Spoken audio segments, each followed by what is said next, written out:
ඔයාට අමුතු දේවල් වෙලා නැද්ද? අපි හිතමු ඔයාට බය හිතුන වෙලාවක නැත්තම් තරහ ගිය වෙලාවක. ඔයාට මායාකාරී කැරේ. මොකද්ද කිව්වේ? හැරි පොටර් වෙත අපි ඔබට සන්තෝෂෙන් දන්වා සිටිනවා ඔබ හොග්වර්ට්ස් මායා පාසලට බඳවා ගන්න තීරණය කළ බව. ඔගොල්ලෝ හැමෝටම පුළුවන් භෝජනාගාරයේදී අනිත් ළමයිව හමු වෙන්න. මඩි පෙළවල් වල යනකොට පරිස්සම්. මොකද ඒවා ඊට පිට යන්න පුළුවන්.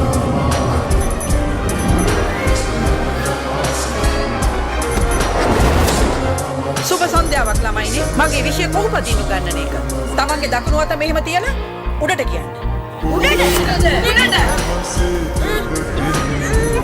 මේ ඔහොම නවතින්නේ කිව්වේ. මාවත් උඩට ගෙන්න ගන්න හදන්න එපා. ඔයාගේ නළලි තියෙනවද? ලක්න. ඔව්. නියම.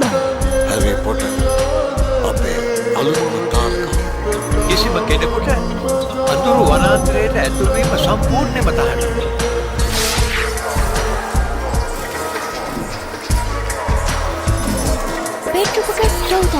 ෆිල්ම් මාධ්‍යයක් කිව්වා ඔයගොල්ලන්ට මතක් කරන්න කියලා තුන්වෙනි මහලේ දකුණු පාට ප්‍රදේශයට ඇතුල් වෙන්න එපා.